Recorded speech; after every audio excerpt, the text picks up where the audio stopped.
Okay, so welcome to the physics colloquium.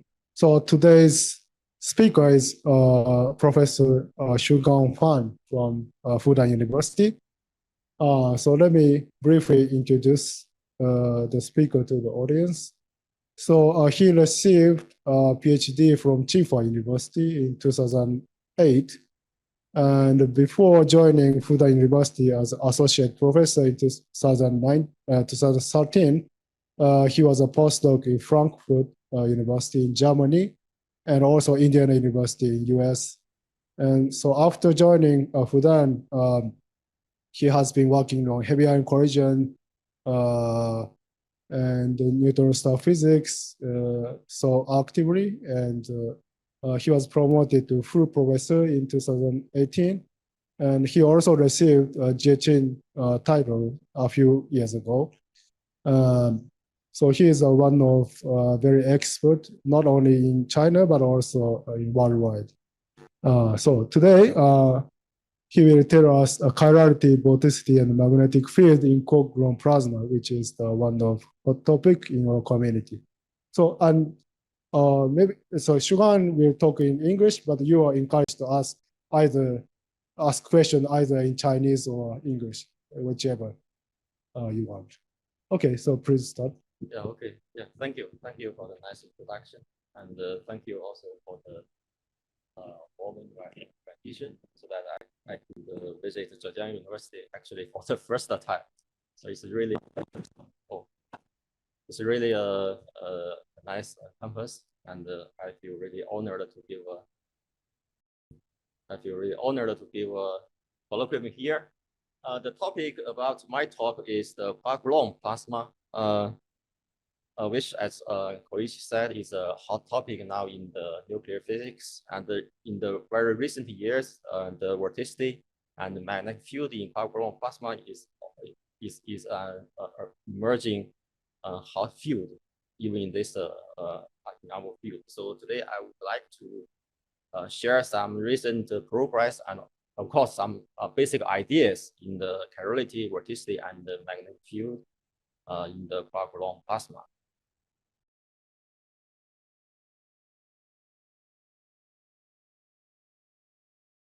Okay, so this is the content of my talk. So first, let me give a brief introduction to actually mainly the motivation. Why are we interested in the quark-gluon plasma?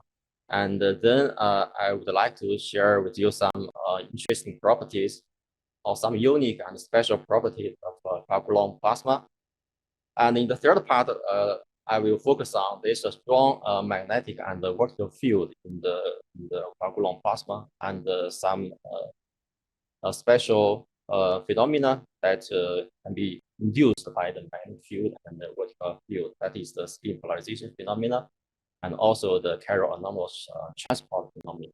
Okay, and finally, I will summarize. Okay, let me start with the very beginning to ask the question: what is the structure of matter? It's actually a bit surprising that more than 2,000 years ago, that there was an old idea proposed by the philosophers from both the East and the West. That is, some complex matter would be composed by very simple laws. For example, in the West, the ancient Greek philosopher Empedocles, he proposed that everything should be made up of 4 elementary elements. That's the fire, the air, the water, and the earth. For example, here I show the rabbit. According to him, the rabbit could be a combination of these 4 elements. And later, another philosopher, also from Greece, Democritus, he even proposed that, let's make things even easier, even simpler. So he proposed the atom hypothesis. So he said every matter should be composed by just one single thing, the atom, which we call the atom. the atom could have different size and different shape, but that's just one thing. And this one thing, after you sum those things, can form different matter. Like again, this rabbit can, according to him, this rabbit can be considered as an addition of some atoms. Also from the East, from the 老子 he said, 道生一，一生二，二生三，三生万物。道 created one, and one create two, and two create three, and three can create everything. If you are familiar with standard model, this actually somehow remind me that this is like a U1 cross SU2 cross SU3, right? Anyway, so also he proposed that the complex things could be understood in terms of some very much simpler things.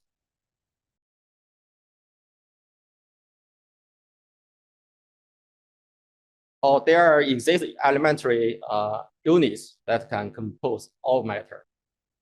Of course, this is a philosophy, but if we really look into the matter, it took about more than 2,000 years by great effort from both physicists and also the chemists, that how the structured matter look like. So now we know that the structured matter is not continuous. It's a hierarchy of different scale. At different scale, the matter could emerge different structure. So for example, if we consider this molecule, this crystal molecule, it is made of atom, and the typical size of an atom is of 10 to the -8 centimeter. And we know that atom is made of a nucleus and the electron around the nucleus. And the size of nucleus is about 10 to the -12 centimeter. And the nucleus is made of proton and neutron. Also, some nucleus can even emit another particle called meson. Okay, and the mesons and like proton and the neutron, what we now call barons, form the category of particles called hadrons. Okay, and also the electrons are also called is an example of what we call the leptons. And now we also know that even proton and the neutron are not elementary in a sense that they are made of more smaller particles, the quarks and the gluons. So you see that now up to today, the smallest building block matter is the quarks and gluons. Of course, with the leptons and also some other bosons. So finally, after this more than 2,000 years of great effort, now we know that up to today, the elementary particles are the following. We have the fermions like quarks and electrons, and also the bosons like photon, gluon, WZ boson. Those bosons carry forces, and we know now we have 4 elementary forces: the strong interaction, the weak interaction, the electromagnetic interaction, and also the gravity. In the standard model, there is one special particle called the Higgs boson, which gives rise to all the other particles masses. And this final building block was found by the Large Hadron Collider in 2012. And due to this funding, we know that England and Higgs got the Nobel Prize. And maybe you know that Peter Higgs just passed away 1 week ago.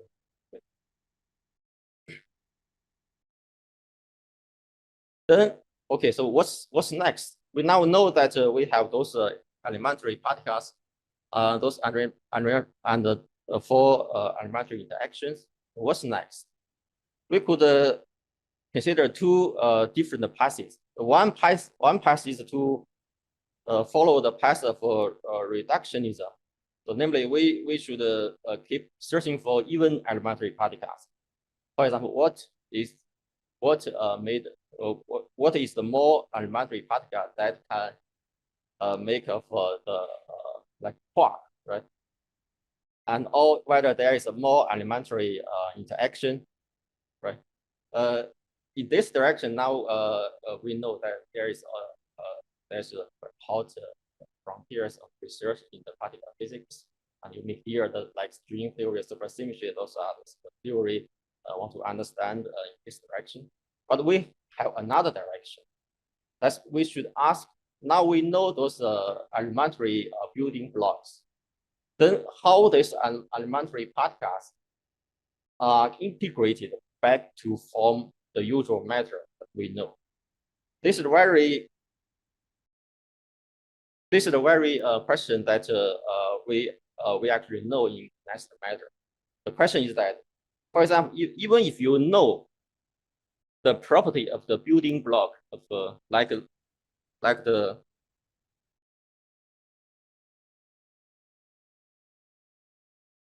even if you know the property every pieces of the Lego blocks, it doesn't mean you know how to build a Lego house, right? For example, you need to think hard and work hard to get a Lego house built. And if you think differently, you even build a different house, right? So meaning that even if we know the elementary particles, it doesn't mean that we know how those elementary particles can, when a large number of those particles combine together to form a matter. That's a different thing. And such a aspect was already nicely summarized in an article called "More is Different" by a condensed matter physicist Anderson, more than 40 years ago. So we want to ask the same question. So now we know that the smallest building particles are the quarks and the gluons.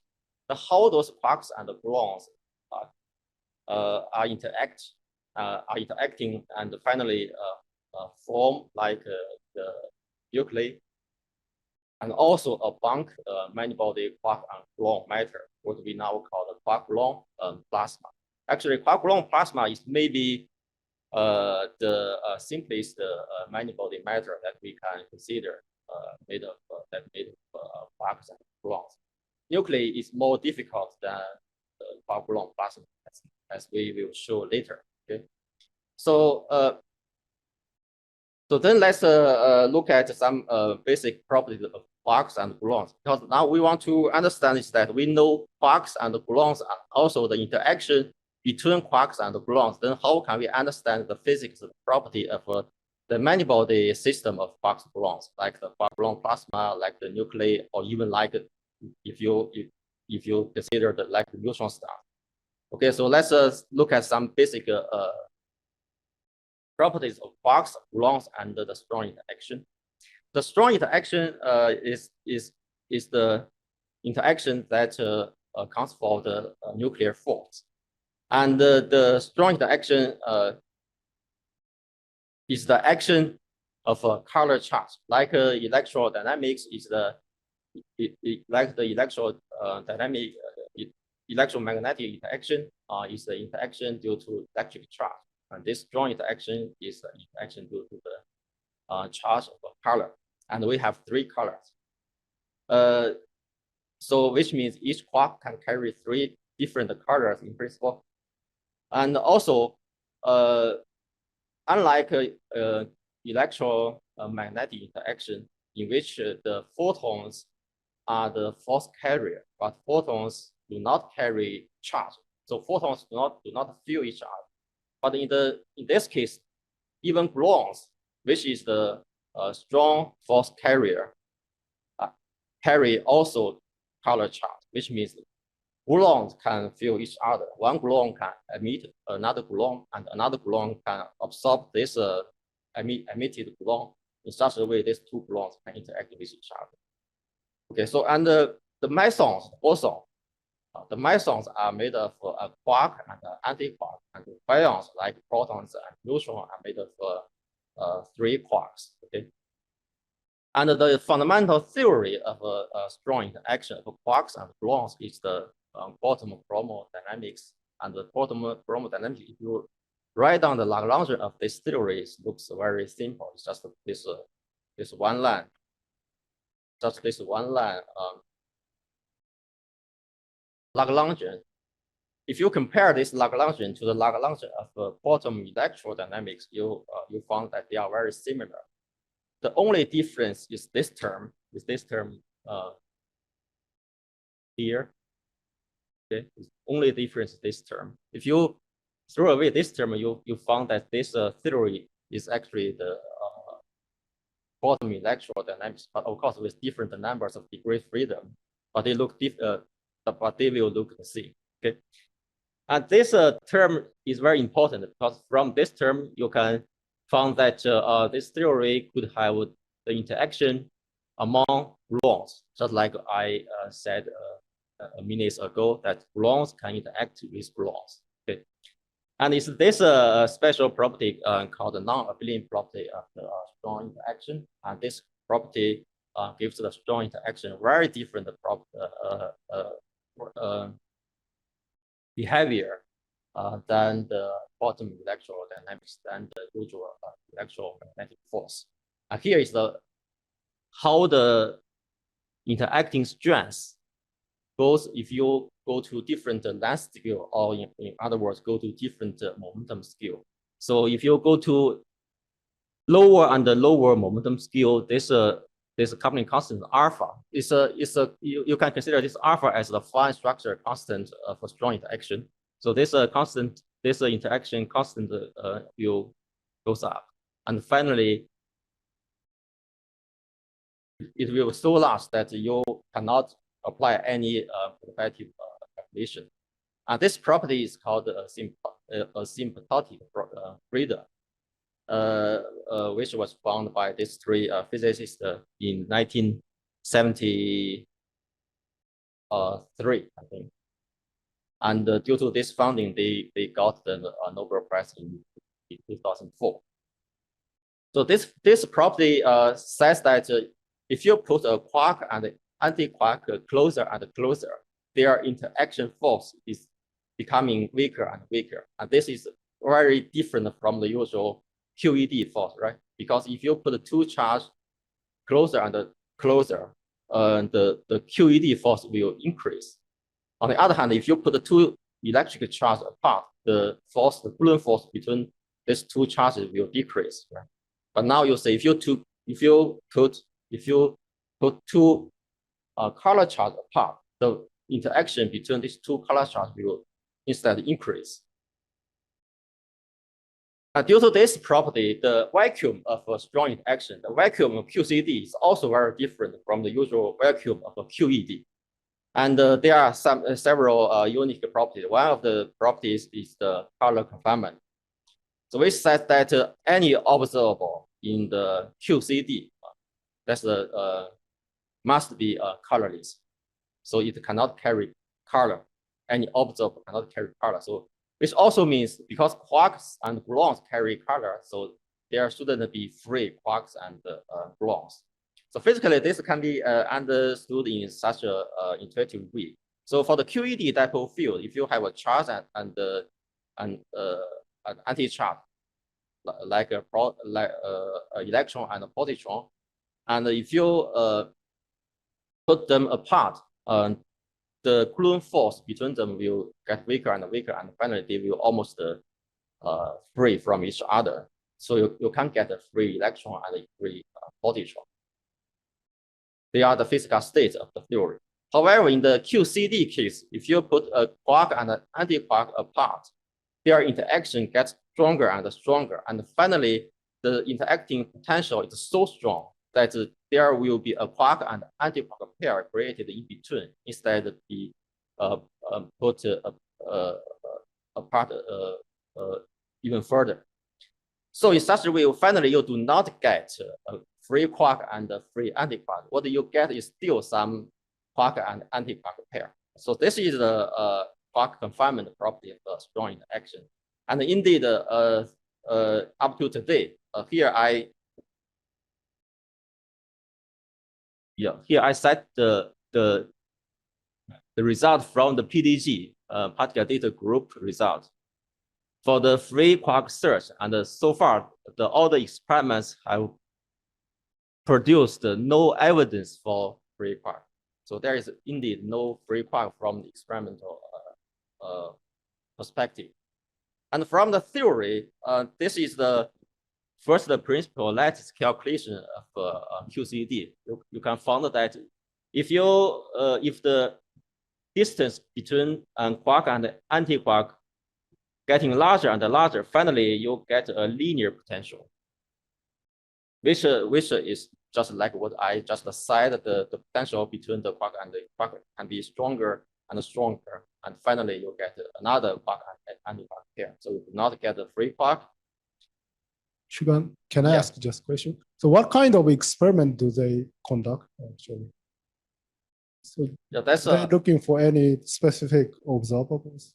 Right, that's a good question. I'm not so sure what they are looking at for the free quark search. Maybe they are looking, for example, they look at some non-unit charge. If you look at some non-unit charge, that's some vision of quark or something different. But I'm not sure what the exact so yeah. Okay, thank you.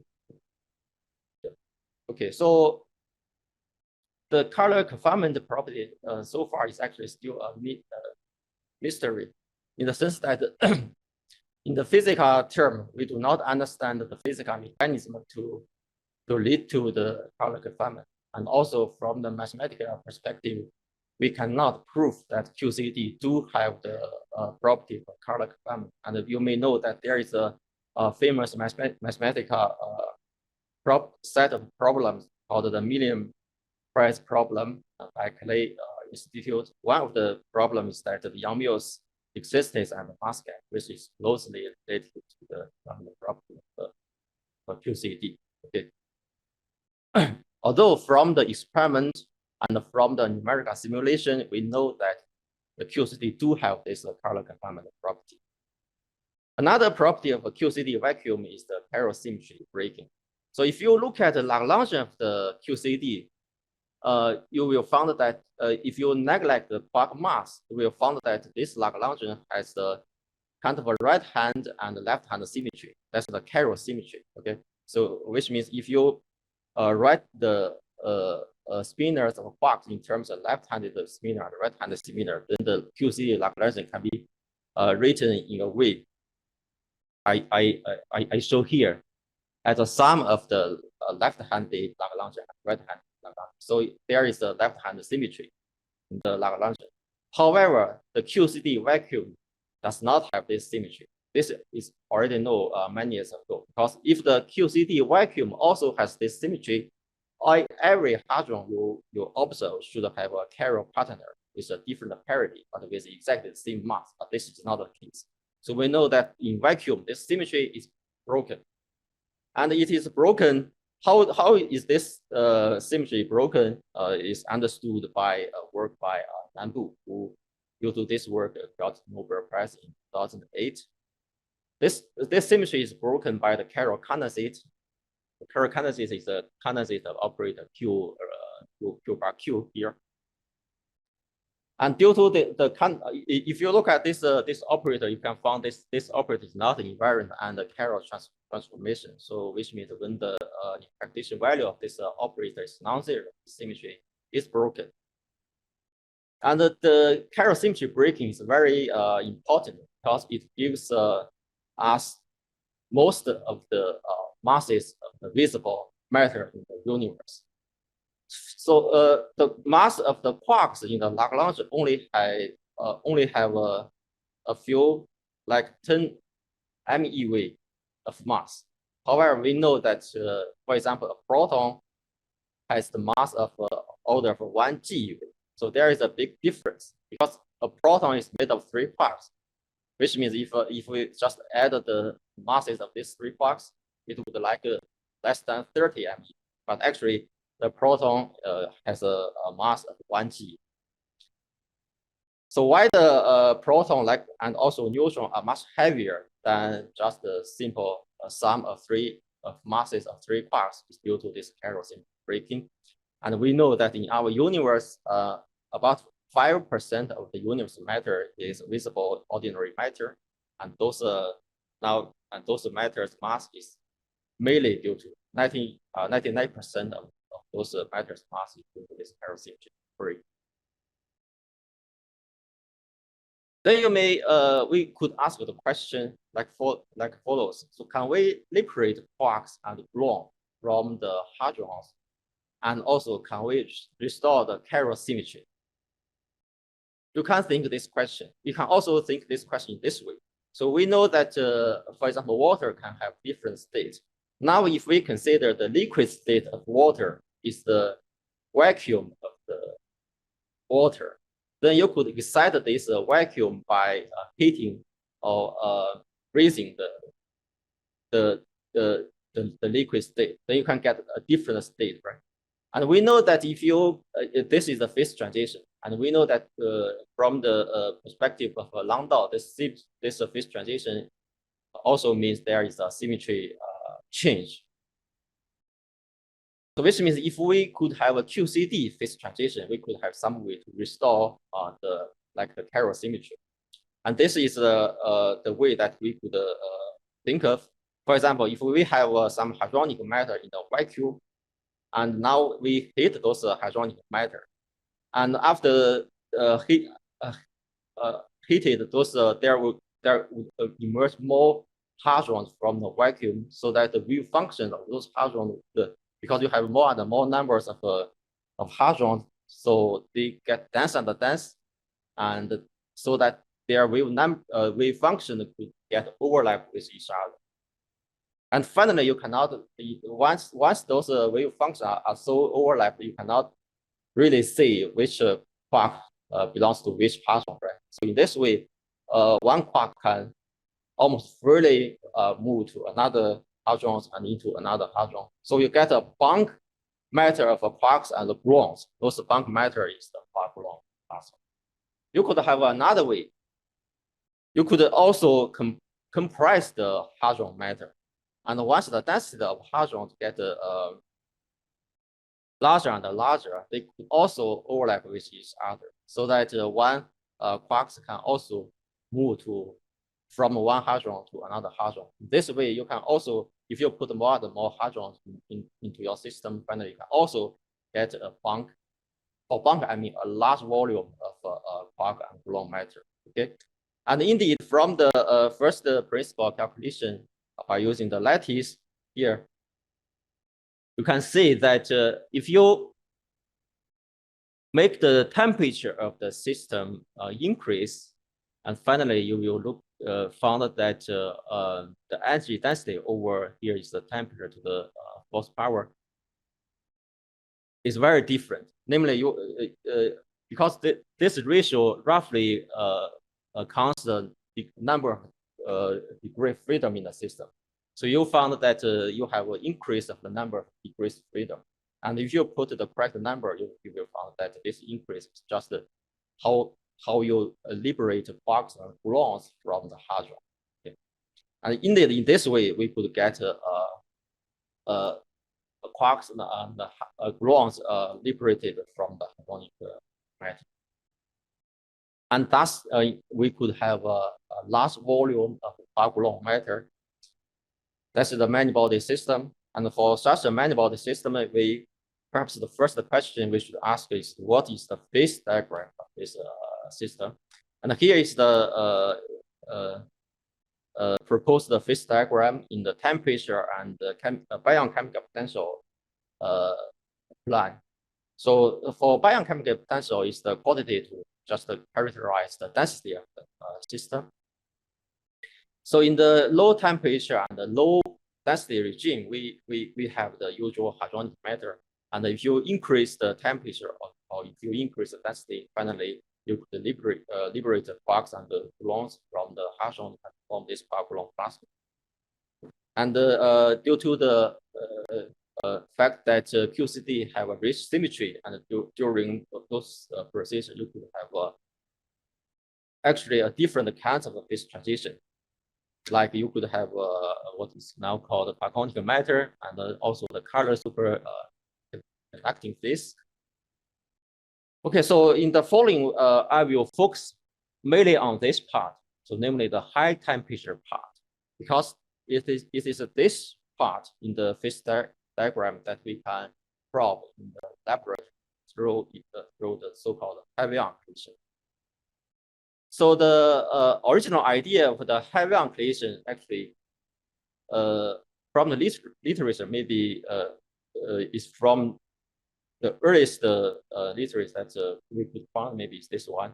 So actually it was proposed by T.D. Lee in 1974, just 1 year after the QCD was formed. Okay, so he in a workshop in that year said that we should investigate phenomena by distributing high energy or high nucleus or nucleon density over a relatively large volume. A relatively large volume means the volume of a nucleus rather than the volume of a proton or neutron. Okay, so in that way you could get a large volume of a quark-gluon matter. A few years later, he in another paper even put this idea more clearly. He said, we have two puzzles in the physics. One is the missing symmetry. For the missing symmetry, he means the chiral symmetry break, which means in the vacuum we miss the chiral symmetry. And also another puzzle is the color confinement. And to study these two puzzles, we can do the experiment of heavy ion collisions. And he even plot some figures about heavy ion collision. You can find that this is very similar to what we understand the heavy ion collision today. So you collect two ions and put a lot of kinetic energy in the action zone, so that finally you can get a matter in which in the center part you get a deconfined quarks and gluons, that is quark-gluon plasma. And in such a way we could create the quark-gluon plasma and then to investigate this property from the experiment. And about 30 years later, the Hadron Collider was built. First, the Hadron Collider was built in US at the Brookhaven National Lab, which is called the Relativistic Heavy Ion Collider, RHIC. And now its top colliding energy is at center of mass energy 200 GeV. And we have another Heavy Ion Collider, is LCC. For the RHIC, the main purpose of the RHIC is to study the property of the quark-gluon plasma. But LCC is a multiple purpose collider. We know that, for example, Higgs, right? The Higgs is found in LCC. But LCC also has important heavy ion collision program. And now the top colliding energy at LCC is at about 5 TeV. And in future, we will get more those colliders. There will be this called Nika collider in Russia, and also the JPEG in Japan, and also FAIR in Germany, and also China. So for the first two, as far as I know, there is no clear schedule for the construction of those colliders. And for the FAIR, actually a couple of weeks ago, I might experiment this from the FAIR. They said that the plan is that in 2028 they will take the data. And for Kiev, also the experiment told me that next year we should be able to run. Right. Okay, which means and also, but those colliders will have a lower energy than RHIC and LCC, so which will make those colliders to access those high density region in this diagram rather than the high temperature region in this diagram. Thus, we are very looking forward to the result from those colliders. Then what happened in the heavy ion collisions? So this is a brief cartoon for the evolution of the heavy ion collision. So first, we have two heavy nuclei, and they are accelerated to very high speed. For example, we consider gold-gold collision at 200 GeV. They can be accelerated to a speed of 0.99995 speed of light. So it's a really high speed, which means they have a very high kinetic energy. And this large kinetic energy, finally, after they collide, would be kept in the collision zone. And the collision zone is of the size of the nuclei, which is about the size of the Fermi. So that we could have a large volume of a large energy density, and the energy density would be larger than the threshold for the confinement. Confinement threshold is just the mass of proton divided by the volume of protons, just 1 GeV over Fermi cube. So that we could get the deconfined quarks and the gluons. And those quarks and gluons, once produced from the collision, are still strongly interacting towards a local thermal equilibrium. And those equilibrium states of quark-gluons are now called quark-gluon plasma, and which in the gold-gold collision has a temperature of 300 MeV. And the system would expand, and when it expands, its temperature will be lower and lower, and finally the quarks and the gluons are re-hadronized, and finally those hadrons are catched by the detector. And from this finally detected hadron spectrum or hadron distribution in momentum space, we can get the information. We can get what happened in the very beginning of the collision. We can get the property of the quark-gluon plasma. And from this procedure, you can find that this is actually similar to what happened in our universe, in the early universe, in the Big Bang. For this, in the early stage of a Big Bang, in the early stage of our universe, just after Big Bang, the state of the universe is also we believe is also in a phase of quark-gluon plasma. And finally, also it expand and cools down and generate nucleus atoms, and finally the galaxies and the stars. So the quark-gluon plasma is extreme matter, because as you found that it has a temperature about 300 MeV. This is really, really high compared to the usual temperature, even for example the sun. So it's an extreme matter, and it has some very interesting extreme properties. So let's look at some interesting properties of the quark-gluon plasma. So this quark-gluon plasma is extremely hot. Then how can we measure the temperature of the quark-gluon plasma? This is very similar to how we measure the temperature of the star. So we measure the surface temperature of a star by its color, namely by the spectrum of the photon, right? And similarly, we could measure the spectrum of the photon emitted from the heavy ion collision from the quark-gluon plasma. And from the photon spectrum, we can obtain the temperature of the quark-gluon plasma. And interesting, this is the highest artificial temperature recorded by the Guinness World Records in 2012, just after the LHC got operating. Okay. So the temperature of the quark-gluon plasma is so high that even the hadrons can be thermally emanated. Not even the photons, even the hadrons can be thermally emanated. So this is a figure that use the statistical or thermal model to fit the spectrum of the different kinds of hadrons. And if you fit this spectrum to some thermal example, you can get this diagram in the temperature and the chemical potential plan. If you look at the temperature here fitted from this spectrum, this is actually very close to this green band is from the first principle lattice calculation. This actually fit quite well to the lattice calculation. Okay, so which means not even the photon, also the hadrons are thermally emitted. Also, this quark-gluon plasma is a perfect fluid in the following sense.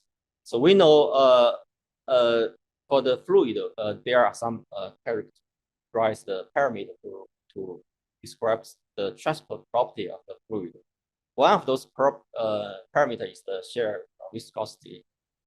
Or more precisely, the ratio of the shear viscosity over the ancillary density, because this quantity to characterize how perturbation in the fluid gets damped so after some time, like this term, the last term in this here, like this term. Okay.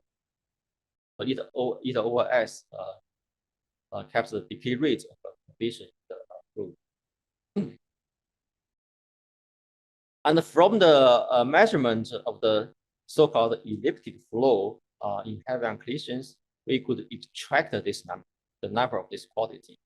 And by comparing the experiment data to some hydrodynamic simulation, and the result shows that heavy ion collisions, the quark-gluon plasma has the lowest eta over S compared to any other fluid that we know. So that means actually the RHIC and the LHC serve as the perfect liquid. So what is the elliptic flow? So the elliptic flow is one of the so-called harmonic flow parameters. It is nothing but just the Fourier transformation of the hadron spectrum in the azimuthal direction. Okay, so this n is this dn d phi is how many hadrons you can measure in the angle, azimuthal angle phi. Okay, so you can easily find that if you collide two nuclei in a non-central collision, this number, this diffusion will be anisotropic, and thus you could Fourier expand this this diffusion, and the first order expansion is just the V1, right? Called the directed flow, and the second order expansion parameter is called the elliptic flow. So the elliptic flow characterizes how many hadrons are flying in this direction compared to this direction. Okay. So this is very similar to what you also use in the cosmic microwave background anisotropy detection. But the difference is that now because due to the ability of the detector, we could only cover one direction, the phi direction, rather than like the cosmology, you could look at the full direction, the full solid. And the standard understanding of the low PT, those flow parameters, is the platonic hadron dynamic relativity. So which means we actually have a quark-gluon plasma which can be well described by hydrodynamics, meaning that those matter is locally thermalized. Okay, so and this is just remind you what the hydrodynamics is. It's just the conservation law of energy and momentum, but in terms of some the fluid velocity and energy. That's okay. And from once you know the hydrodynamics, you can do the hydrodynamic calculation, and you can compare your result with the data, and from this comparison, you can got like the shear viscosity and other transport coefficients and so on. And here is the result extracted from this comparison. And there could be more observable that would support that we do have a platonic collectivity in the system. For example, this you can look at what is called the NCQ scaling. That is, you divided your elliptic flow parameter by the number of quarks in the hadron. For example, if you look at proton, you divided the V2 of a proton by 3 because proton has 3 quarks. If you look at the V2 of pion, you divided the V2 of pion by 2. As a function of the PT over also the number of quarks. Why we look at this functions? Because if finally all the flow of the hadrons are a result of the flow of the quarks and the gluons, they will follow the same line. And now you see from the data, they do follow the same line. Okay, meaning that indeed the quarks and the gluons form a collective hydrodynamic system. Okay, and if you go to a very low energy, here is at 3 GeV, and we do not expect at this low energy, we still can get the quark-gluon plasma, so that we should lose the NCQ scaling property. And indeed, from data, we do lose the NCQ scaling property. Okay. Also, the quark-gluon plasma is very opaque to energetic jet. So here, jet is just some very some particle or bunch of particles with very high energy. Okay. In a proton collision, here is the result from the Atlas collaboration at LCC. You can find that if you found one jet in one direction, you also found another jet in the opposite direction, simply because momentum conservation have one jet in direction. You must have another jet, meaning you have another particle or a bunch of particles in another direction, balance the momentum. So, which is clearly seen here. But once quark-gluon plasma is formed, some jet propagating in the quark-gluon plasma will interact with the quark-gluons and lose their energy to the quark-gluon plasma, and which will disappear from the spectrum, and which is seen this figure from CMS collaboration also at the LCC. So if you look at one jet in one direction, you lose another jet, meaning another jet is eaten by the quark-gluon plasma. And this property is called the jet quenching, which means the jet propagating in the quark-gluon plasma will lose its energy to the quark-gluon plasma. And you can define some numbers or some quantities to quantify the interaction of a jet with the quark-gluon plasma, like nuclear multiplication factor, so REA, so which is somehow you can consider this as the ratio of AA collision over proton-proton collision normalized by the total number of binary collision. So if there is this jet quenching, this number should be smaller than 1. This is also seen in the data. And also you can also, like in the hydrodynamics, you can define the transport coefficient for jet. This J hat. So it describes if a jet is propagating in the quark-gluon plasma and interact with the quarks and the gluons, and is a moment transfer the momentum will get enhanced after some length or some time. And how much this transverse momentum get enhanced is described by this parameter Q hat. And from the theory calculation and from the data, you can find that this parameter shows that there is a strong interaction between jet and the quark-gluon plasma. Just like if you shoot a bullet into the water, the bullet will quickly lose its energy to the water. Energetic jet in the quark-gluon plasma will quickly lose its energy to the quark-gluon plasma. Okay, those are some special properties. Yeah. So what's the difference among the dots with the same color?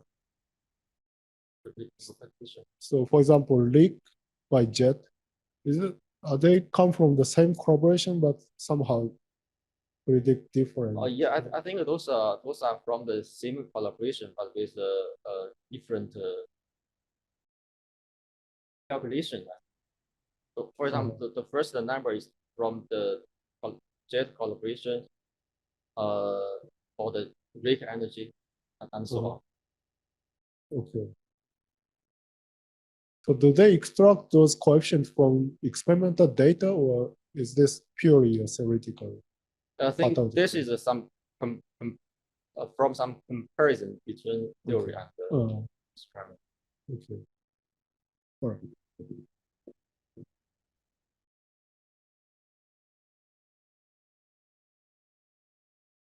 Okay, so yeah, yeah, I need to speed up.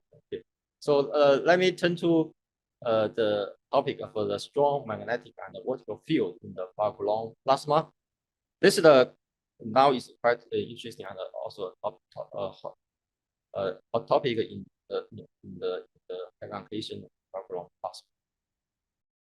So first, if we consider a non-central collision, you can easily realize that there would be angular momentum in the system because R cross P, right?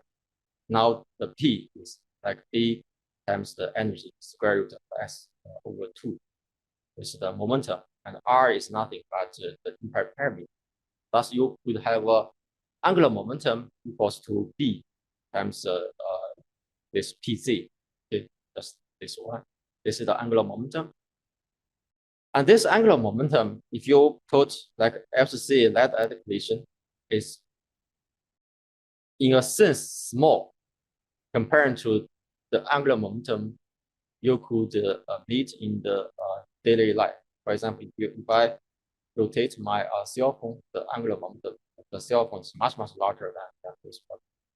However, this quantity is really large if we compare to the spin of an individual particle, because we know for an individual particle its spin just the h bar, half h bar, or 2 or 1/2 h bar, and so on, right? So this is a huge number to each individual particle. In this sense, this is a huge angular momentum. Okay, and also because the ions carry positive charge, so when they collide in a non-central collision, there will be a magnetic field generated in this regime. And if you just put some typical number into the Biot-Savart's law, you get this number, 10 to the 19 Gauss in LCC energy. This is really huge. This is actually the largest magnetic field we know in the current universe. So which means, yeah, of course, then we could make some more precise calculation of the angular momentum and also the fluid vorticity, because after the collision, we have the quark-gluon plasma. However, quark-gluon plasma is a fluid, so it cannot like my cell phone cannot rotate like rigid body. Instead, the angular momentum will be realized through the vorticity in the fluid. Okay? And so this is angular momentum, this is the vorticity, and this is the momentum inertial. So the angular momentum is nothing but just the angular velocity of a fluid cell. And this quantity can be calculated, and from the calculation, you can find that this quantity, this vorticity field, is really large. There are a number of such calculations, even quantitatively, those calculations agree with each other. So the heavy ion collisions actually generate the most vertical fluids with a vorticity of the order 10 to the 20 to 10 to the 21 per second. And also there is an interesting separation due to the relativistic effect. And also, if you compare to any other fluid, this is actually the largest. And okay, let me skip this slide because there, of course, there could be other sources for the vertical field. And also for the strength of the magnetic field, some numerical simulation also shows that this magnetic field is also the largest one in the entire universe. And it also has a special time dependence. Yeah. So the main message is that we do have a very strong vorticity and magnetic field. And in the recent years, there were many works discussing the possible consequences or possible effect of the vorticity and the magnetic field, like the spin polarization of hadron and the spin alignment of some vector mesons, and also the chiral vertical effect, and so on. And also due to the magnetic field, the chiral magnetic effect, chiral separation effect, and also the magnetic catalysis of chiral symmetry breaking, and also some other properties due to the magnetic field. So then in the following, we focus on two of those effects. One is the spin polarization phenomenon. So this is easy to understand if you have a vorticity, because the vorticity can couple to the angular momentum. Vorticity is nothing but a rotation, and the rotation can polarize spin. So if you have a thermal equilibrium, and you can write down this thermal distribution. Here I just use the Boltzmann distribution as an example, but you can do the same thing for example, fermion distribution or boson distribution. Finally, you get the same result when the vorticity is not large. So the system will get spin polarized, and the amount of the spin polarization is proportional to the strength of the vorticity divided by the temperature. Okay. So which means in heavy ion collision we should find the spin polarization of quarks and also gluons. And finally, when the quarks and gluons rehydronized into hadron, we should find the spin polarization for hadrons like hadrons and vector meson. Okay. So the original idea of this spin polarization of hadrons was proposed by 座堂良 from Shandong University and Xin Nian Wang from Berkeley and Shandong University.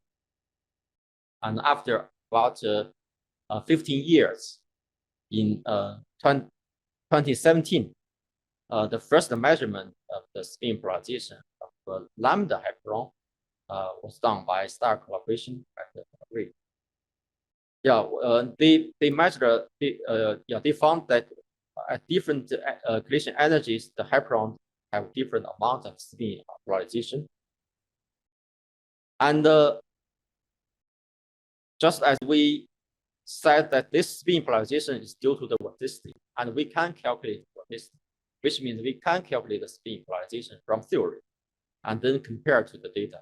And the comparison is very, very nice, meaning that this global spin polarization of lambda hadron is due to the fact that we have the vorticity in the quark-gluon class. And because the vorticity is due to the initial angular momentum, so the global spin polarization of hadron is due to the initial angular momentum system. This is nice. However, we could also ask how the spin polarization is distributed in different emission angle phi. We asked how many hadrons are emitted here and there. We could ask how many spins are emitted here and there to consider distribution of spin. And in this case, there is a opposite trend in theoretical calculation and experimental data. So here is the spin in the direction, in one direction that is perpendicular to the beam direction, and here is the here is the spin along the gliding beam direction. In both cases, the theoretical calculation is opposite to the experimental data, meaning that we know the global polarization. Global polarization means the total polarization is due to the angular momentum conservation. However, we do not know how those polarizations are distributed to different angles. Why is that? Because the global spin polarization is due to conservation law. Roughly, is independent of the interaction. or dynamics of the system. But the local distribution of the spin polarization is sensitive to the dynamics of the system. So we need to understand the spin dynamics of the system. Also, there are measurements of the vector spin alignment, which is somehow accounts for the spin polarization of a vector meson. Okay? And there is also a big puzzle because the data shows that there is a sizable spin alignment in phi vector meson. However, if we consider the lambda spin polarization, we would expect that this spin alignment of phi should be very, very high. So this is not understood so far, although there are some theoretical interpretation, but that's still not fully understood. Yeah, and also for other vector meson, also similar result. We do not fully understand those results. Again, like I said, this may be due to that we lack some dynamic consideration of the spin. For example, if we consider the dynamic evolution of the spin of the transverse polarization, because they will follow the usual elliptic flow direction, you will find that in that case, most spin will emitted this way, which gives exactly this data point rather than what we calculated from the theory. The theory calculation is found by assuming that all the system is assuming that the spin is actually solely determined by the vorticity, rather than considering the dynamic process of the spin evolution in the system. Thus, we should develop some theories to describe the spin dynamics in the system, like usually we do for the momentum transport, like kinetic theory and hydrodynamics. And in recent years, those two directions are fastly developing. So let me briefly introduce the first one. Okay. For the second one, if you are interested, you can discuss with Professor Koichi Hattori, who is the top expert. Second one, of course, he is also an expert in the first one, as I want to show you one work that we did together. Okay, so the spin hydrodynamics is a kind of a quasi-hydrodynamic theory for the spin with freedom. Actually, in the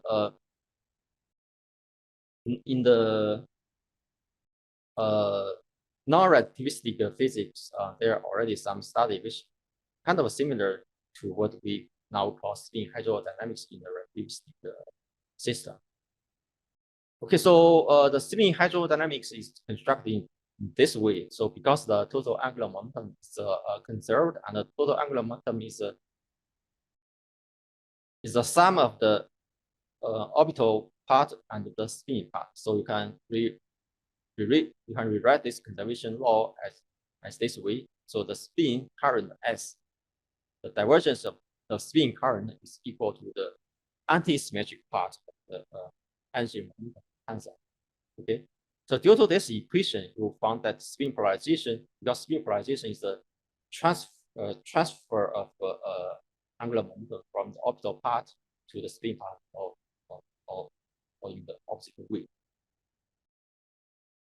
This conversion of spin and orbital angular momentum is usually dissipative. Okay, so we should develop a dissipative hydrodynamic framework for the spin evolution. And also due to this equation, we see that spin degree of freedom is not conserved. The total angular momentum is, but not the spin part.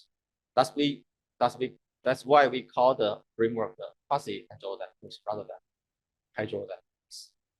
But when the spin damping rate is not large, we could consider this system like is kind of made of a purely hydrodynamic modes and also this spin mode. So we could get this spin hydrodynamics. So then the construction of the spin hydrodynamics, the dissipative spin hydrodynamics was done by Koichi and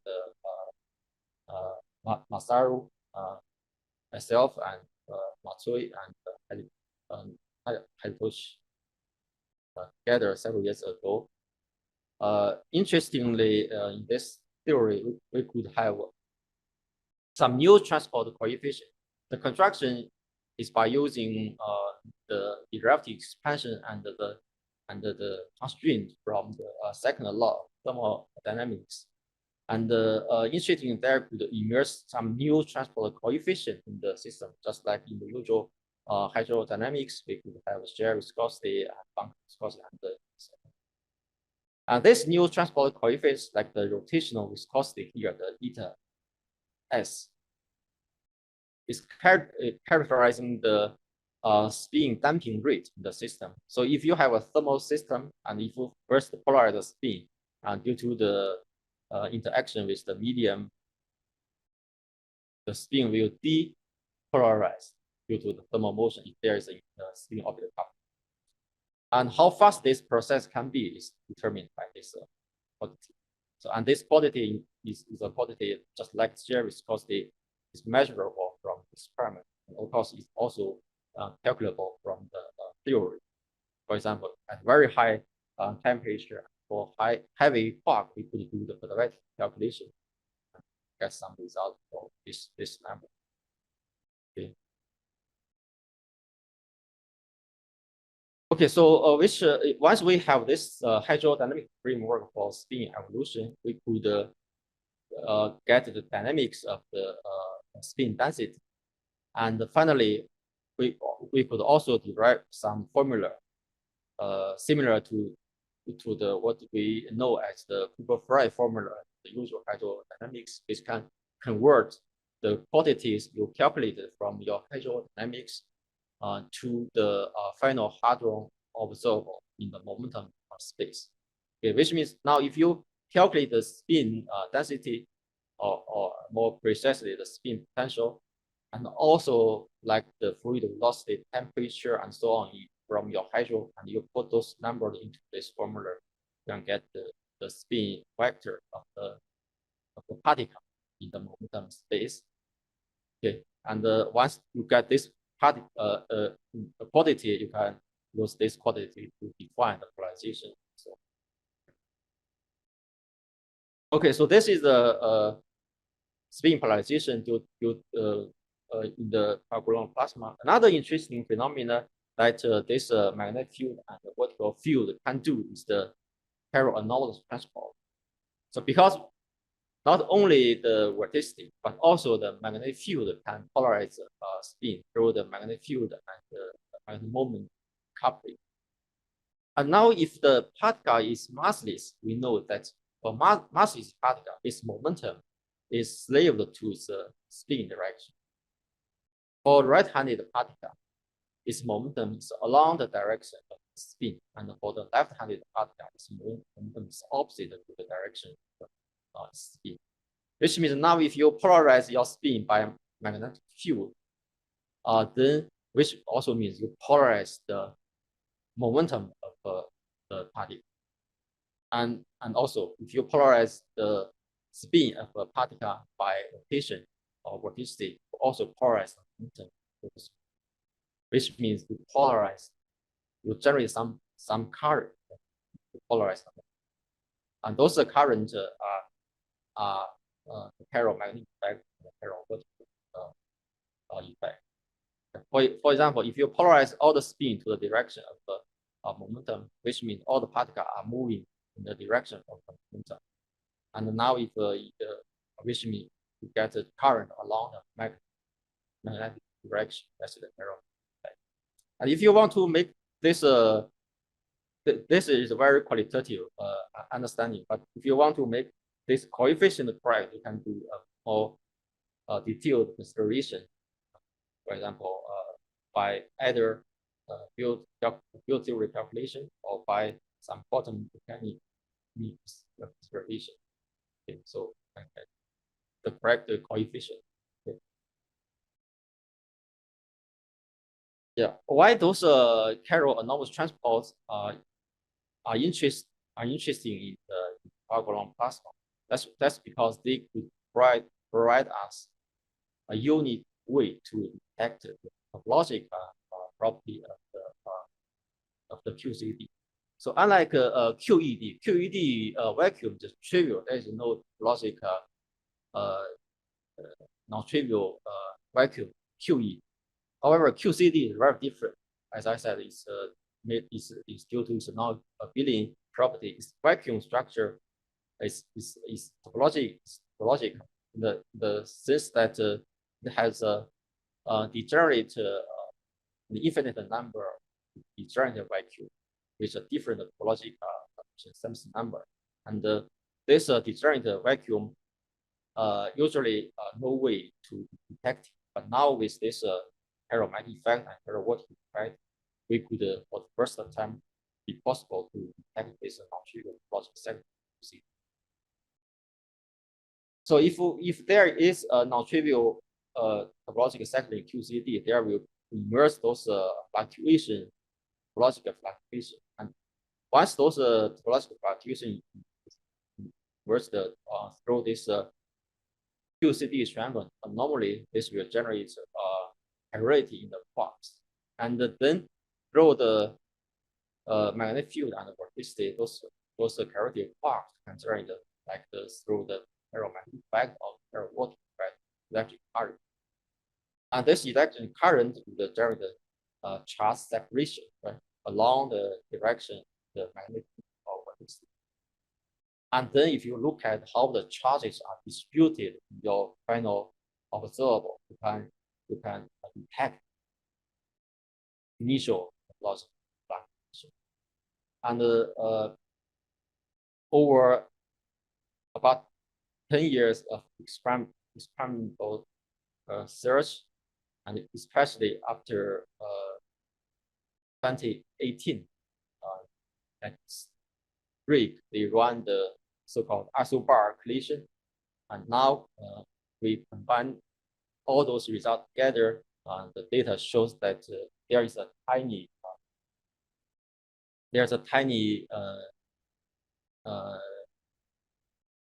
fraction of the ferromagnetic effect in what they can detect in the experiment. The tiny means there is less than 10% of the signal in the observable. So which means we need more either statistics or more accurate theoretical calculation to help the understanding of the data. But one interesting thing is that from the data, because the data is the quality of data is nice, so we could even study the new properties of the nuclear structure.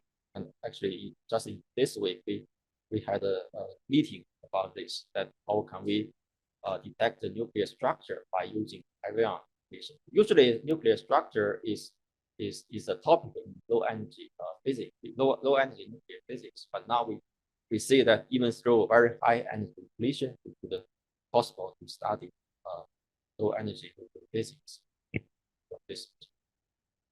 Okay, so yeah, with this, let me summarize. So we found that there is a rich many-body physics QCD studied at RHIC and LC programs, and this quark-gluon droplet is an extreme matter, and especially I share with you some interesting topics due to the magnetic field and the vorticity.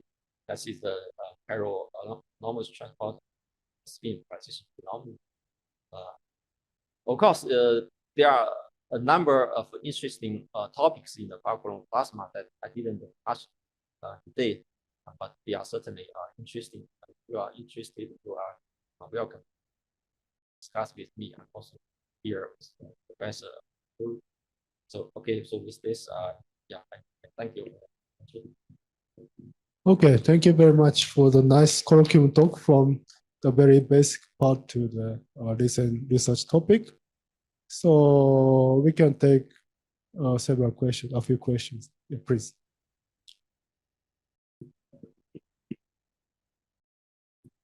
Thanks for accessible talk for even say non-specialists like me. And I have one naive question. So that if in the deconfinement phase and there is some say circular motion of the particle with color, then there might be some magnetic field like thing generated by color, or I just naively think some corresponding field to the normal magnetic field of the, say, electric charge, but something similar can You be. mean the color magnetic field? Maybe, I don't know. Yeah. So I wonder if there is that kind of thing. What is a typical characteristic, say, property of this kind of field? Yes, certainly. Not only in the thermal medium, also in the very beginning, there is this thing. Actually, we have an expert here, Heavy expert. Even in the very early stage after the collision, we have the color magnetic field and color electric field in the beam direction. Yeah, and actually those fields are very important for the later generation of quarks and gluons from this strong color magnetic field, color magnetic and electric field. And also in the quark-gluon plasma phase, as you said, there are moving quarks and gluons. They carry color charge. They could produce a color field. But in that case, because their motion is rather random, so we do not detect their generate a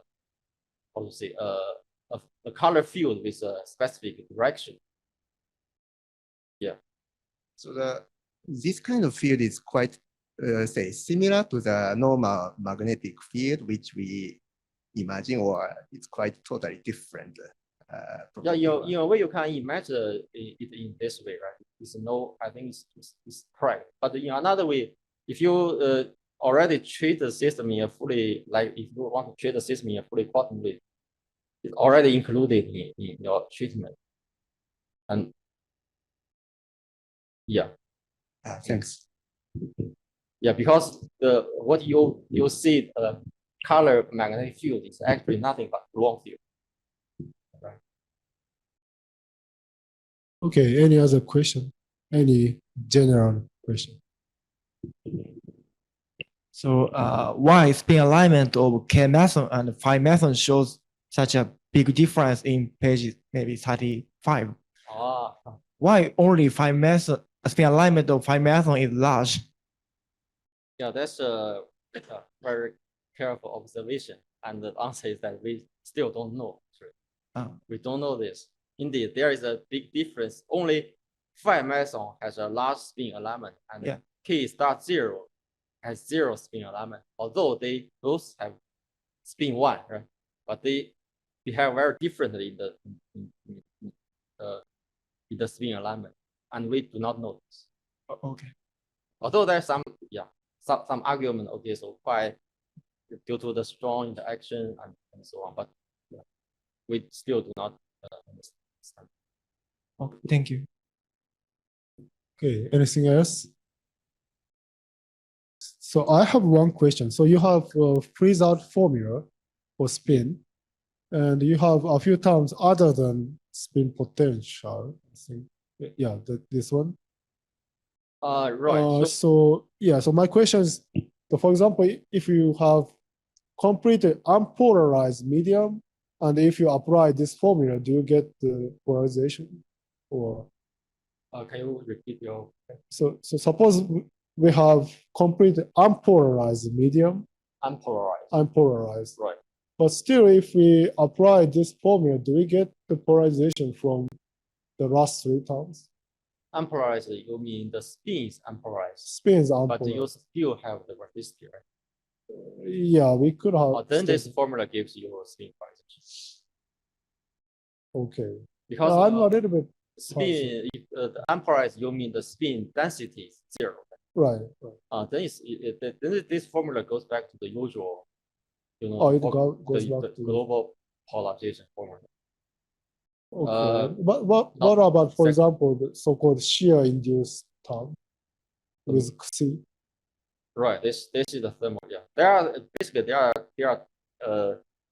2 kinds of term. One terms from the spin potential mu, and all the other terms are from the they are also the writing potential, but chemical potential. But if we do not consider this term, there are 2 kinds of term. One is due to the spin potential itself, which characterizes how many spin density it has. Mhm. Then another kind of term is characterize how much the gradient of the fluid velocity. Okay. Right. So which means even the spin potential is zero, you can, due to the second part, you can also get some spin polarization. Right. I'm a little puzzled with this point. So initially, if you have some spin polarization, Right. then the momentum distribution of this polarization may be random, maybe modified Yes. by shear or any Yes. other flow effect. Yeah. But I think the flow effect itself doesn't create polarization. Okay. So yeah, this is because this formula assumes a local equilibrium. Uh-huh. So the spin must have some way to be equilibrium with the local vorticity or local shear or something. Uh-huh. It cannot be totally dynamically be correlated with two things. Okay. For example, if your system is fully thermalized, we know the spin potential must be equal to thermal vorticity. Uh-huh. But they cannot just be totally be correlated. Okay. So you mean the shear, for example, shear has some correlation to spin Right. polarization. So Yes. beta has correlation. Yes. They cannot be just not correlated with Okay. each other Uh-huh. Okay. Thank you. because we already assumed. Uh-huh. Okay. Anything else? Okay. So if not, let's thank Professor Shugang Fan again. Thank you very much. Okay, thank you. So he still stay here until evening. So if you like, you can discuss with him. Or you can ask any questions. Okay, thank you. Yes.